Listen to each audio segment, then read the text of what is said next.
안녕하십니까. 거꾸로 투자하는 쇼킹 부동산입니다. 여러분들 아시다시피 양도세 중과 유예가 시행되었습니다. 자, 이 다주택자 양도세 중과 유예, 다주택자가 규제 지역에 위치한 주택을 처분했을 때 원래는 기본세율 플러스 중과세율 그리고 장기보유 특별공제 배제의 불이익을 받는데 그것이 없어지고 일반 세율뿐만 아니라 장기보유 특별공제까지 적용받으면서 처분할 수 있게 법을 바꿔준 거죠. 그 이후에 아파트 매물이 급증했다는 이야기가 나오지만 여전히 거래는 없고 가격 하락 효과도 아직 안 나타나고 있습니다. 자, 오늘은 양도세 중과 유예의 중요한 정보에 대해서 말씀을 드리고자 합니다. 영상 전에 구독으로 부탁드리시기 바랍니다.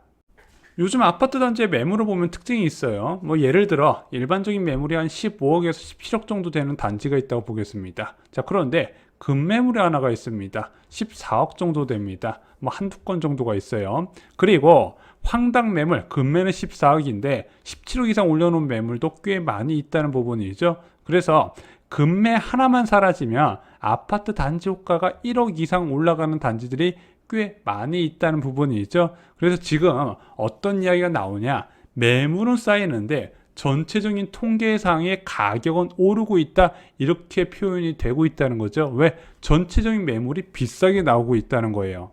반면에 매수자 입장에서 이 급매물도 비싸다고 보는 거죠. 그 나머지 매물을 아예 쳐다도 보지 않고 있습니다. 자, 그런데 집주인들은 이렇게 쳐다도 안 보는 가격에 일단 내놓고 있다는 거죠. 양도세 중과 유예가 시행되며 기대되는 것은 무엇이죠? 중과세율 때문에 못 파는 다주택자의 매물이 나올 거다. 언론들이 많이 이야기했죠. 야, 이렇게 세금을 강하게 때리는데 처분하지 못하니까 사람들이 움켜쥐고 있잖아. 그래서 공급 부족의 원인으로 지목받은 게 이 양도세 중과 유예거든요. 그래서 이것을 풀어줬기 때문에 매물이 쏟아지면서 가격 하락하지 않을까. 실제 윤석열 정부에서 다주택자를 위한 정책 이거 하나 꺼내 들었거든요. 근데 이것도 다주택자 집값을 유지거나 상승시켜주는 정책이 아니라 오히려 하락시키는 정책이라고 말씀드렸죠. 양도세 중과 유예 5월 10일부터 진짜 시행이 됐습니다. 그런데 이것 때문에 집값이 떨어진 것 같진 않아요. 그래서 올해 1분기부터 이어진 추세가 변하지 않고 계속 떨어지는 거, 제가 볼 때는 꾸준한 금리 인상 덕분이 더 크다고 보고 있거든요.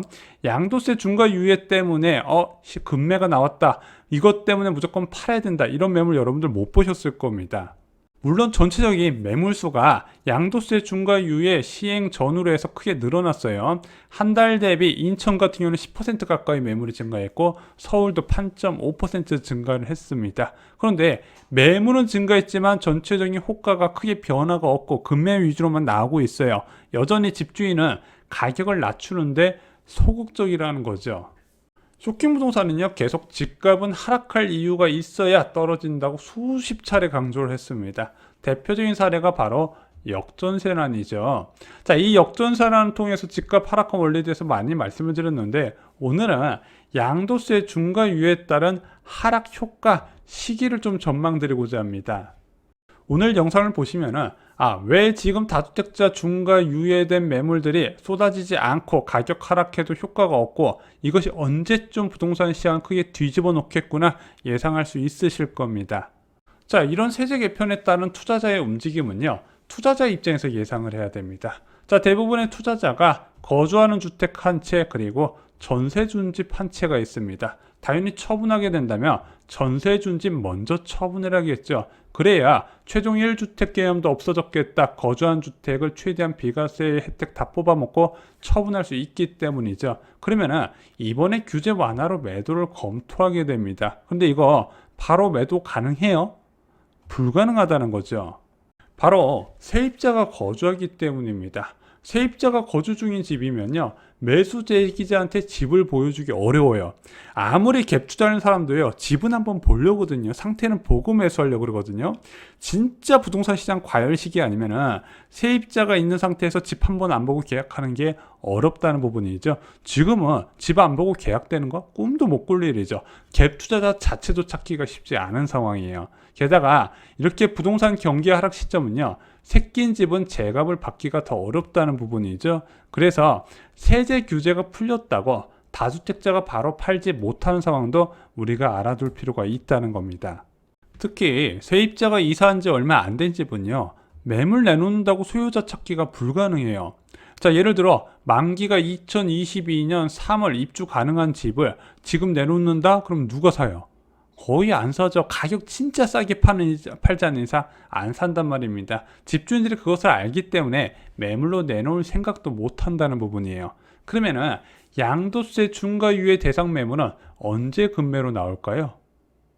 당연히 세입자들의 만기가 가까워 왔을 때 나온다는 부분입니다. 근데 이게 만약에 세입자가 거주 연장을 희망하는데 집주인은 집을 처분하고 싶잖아요. 그럼 또 집 잘 안 보여준단 말이에요. 거래가 쉽지 않단 말입니다. 그러면은 언제 이 급매가 많이 증가한다? 세입자가 전세 만기가 되고 퇴거를 할 때 이 매물들은 나올 수가 있다는 거죠. 그럼 세입자가 전세 연장 안 하고 내가 내 발로 나가겠다고 하는 경우가 언제죠? 자기가 분양받은 아파트 입주할 때, 입주는 언제 많다? 겨울방학 때 많다 그랬죠. 그때 세입자 퇴거가 많기 때문에 다주택자도 매물을 팔 수가 있게 되는 겁니다. 그래서 세입자가 퇴거로 나간다고 통보했으면 그때부터 매수 희망자한테 집을 보여주고 올 수 있어요. 뭐 이 사람이 전셋집을 보러 온 사람인지 매매집을 보러 온 사람인지 뭐 알려줄 필요가 없죠. 그냥 집 보러 갈게요 해가지고 쓱 보고 살래요 말래요 이렇게 물어보면 된다는 부분이 있죠. 진짜 급매는요, 이 시기에 쏟아지는 거예요. 왜 그러냐면은 세입자가 나가는 시점까지 보통 한 3개월 정도 미리 통보를 하지 않습니까? 3개월 안에 집주인은 무조건 팔아야 된다는 겁니다. 그럼 3개월 안에 무조건 팔아야 되는데 못 판다? 그럼 어떻게 된다? 가격을 계속해서 낮춰야 된다는 부분이 있죠. 쇼킹 부동산은요, 올해 겨울방학부터 2024년 초까지 역전세라는 경고를 드렸습니다. 역전세란 조건 세 가지 여러 차례 말씀드렸죠. 기준금리 1.75% 이상 상황에서 입주 물량이 증가해야 되고 2년 전 전세 가격이 굉장히 높은 수준이어야 된다 말씀을 드렸습니다. 이 세 가지 조건 모두 다 이번 겨울에 충족이 됩니다. 그런데 이 역전세란이 굉장히 무섭다고 말씀드렸는데 여기에 플러스 양도세 중과 회피 매물이 쏟아진다는 부분이죠.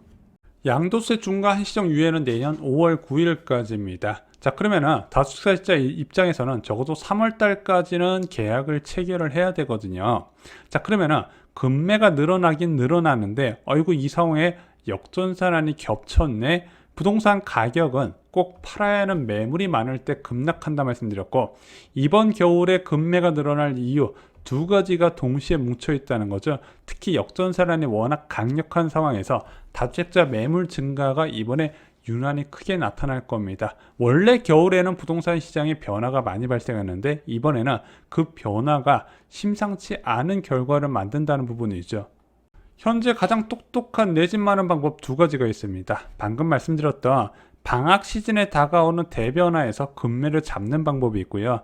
또 하나는 긴축 상황에서도 존재하는 로또 분양을 받는 방법입니다. 자, 이런 강한 긴축 상황, 부동산 가격 하락 압력이 가속되는 상황에서도 분양가 상한제라는 강력한 분양가 억제 수단을 통해서 정말로 안전 마진이 확실한 분양들이 많이 쏟아지거든요. 그와 관련된 공급 정보와 당첨 꿀팁을요, 쇼킹 부동산 2 청약 가부에 모두 총정리해 주었습니다. 청약으로 여러분들 인생이 달라질 수 있다는 거 잊지 마시기 바랍니다. 이상으로 영상 마치겠습니다. 좋아요, 구독, 공유 꼭 부탁드립니다. 감사합니다.